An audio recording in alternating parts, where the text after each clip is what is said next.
What does his fantasy, boss? Will you get out of here?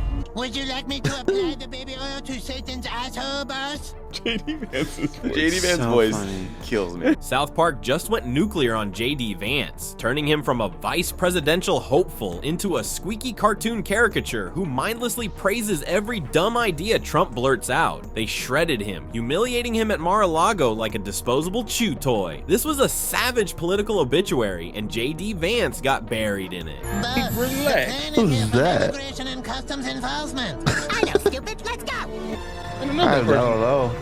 So JD Vance actually said Donald Trump was being incredibly transparent like glass. And South Park didn't just tap that glass, they smashed it with a baseball bat, swept up the shards, and then stuffed them straight into Vance's diaper bag. Because in their world, JD Vance isn't some bold vice president speaking truth to power. Nope. He's background noise, a squeaky prop, a disposable cog repeating whatever Trump blurts out, like the political equivalent of Siri with a head injury. And honestly, that's the bigger insult. South Park didn't even bother treating him like a villain worth mocking. They treated him like an afterthought. Keep them on their toes, you know? I'm so happy this is back. Like, just go there for every joke. Parody isn't what we're missing. I don't know if it's at No, home yet. no. Go see it in the theater with people. I grew up like the Zucker Brothers. Those movies were like kind of the defining comedy of my childhood. And that's the beauty of it. Villains at least get dignity. Darth Vader, Joker, even Saddam Hussein got a recurring South Park arc. JD Vance, he gets a squeaky voice and a boot to the face. That's his legacy. That's what happens when your entire political persona is built on smiling and nodding like a bobblehead in the back of Trump's golf cart. Like the version of him on South Park. Right.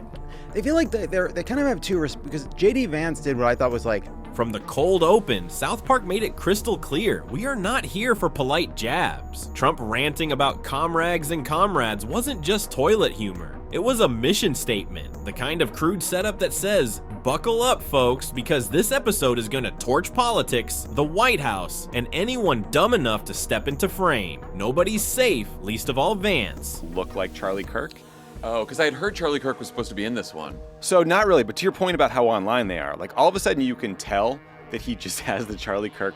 And when his cartoon doppelganger waddled in, the takedown was merciless. Instead of showing leadership, his on-screen self just parroted Trump's words like a malfunctioning Alexa.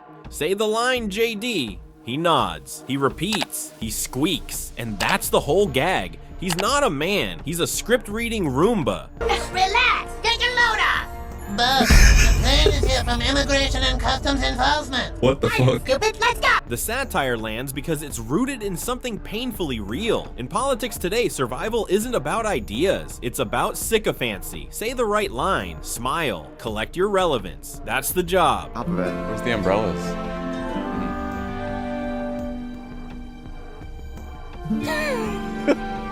Satan.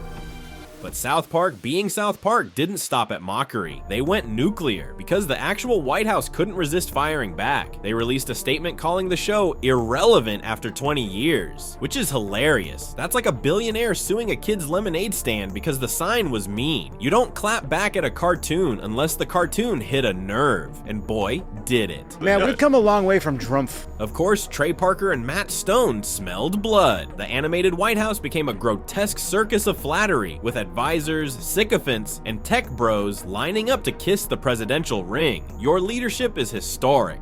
You do not have a small pens. That's not subtle. That's not polite. That's a satirical mugshot of how politics works behind closed doors. Strip away the suits and the dignity, and what you've got is a room full of grovelers desperately validating every insecurity. We need you to reclassify marijuana on the national level. What? With your wisdom, I'm sure that we can work out an arrangement. In return for your understanding, I wish to offer you a gift.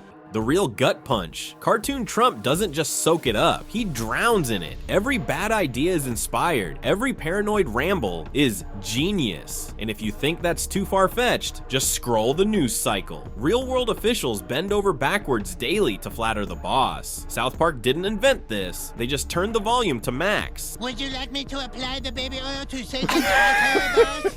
And then, because this is South Park, they pulled the ultimate trump card, Satan. Yes, the the literal devil, Trump's golf buddy at Mar-a-Lago. And what does JD Vance do in this infernal bromance? He squeaks out an offer to rub baby oil on Satan. Not resist, not recoil, not even hesitate. No, his first instinct is to grovel at Beelzebub's cloven feet with oil in hand. That's not satire pulling punches. That's satire hitting you with a frying pan. Well, you see, I got a nut.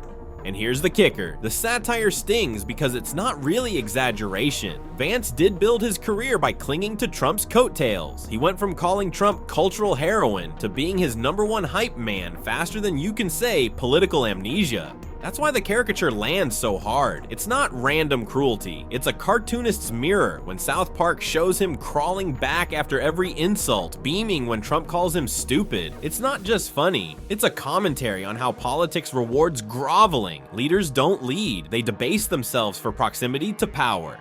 Yeah, they're online, these guys. They're so Train Matter online. So online. Cartman attends the 3rd annual Charlie Kirk Award for Master Debaters. Why are you so sad? I wish to be gone from this place. And let's not skip over the poetry of the Satan subplot, because if Trump hanging with the devil wasn't enough, the writers made it clear even hell has standards. Satan tries to get out. He doesn't want in on this circus. That's the metaphor dialed up to nuclear. The Prince of Darkness himself takes one look at Trump's orbit and says, "Nope, too much for me." When hell feels like a downgrade from Washington, the joke writes itself. I do not understand. If you do not want to be here, then why do you stay?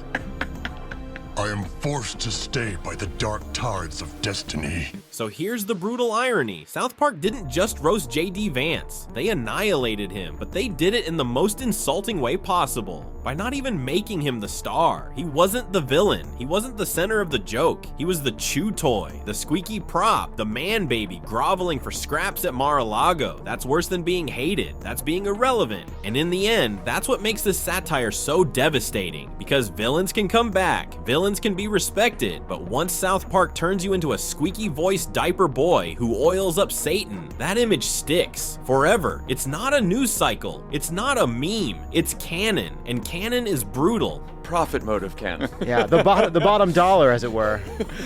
Oh, it's so good. Okay, so you guys saw Clyde there briefly at the end.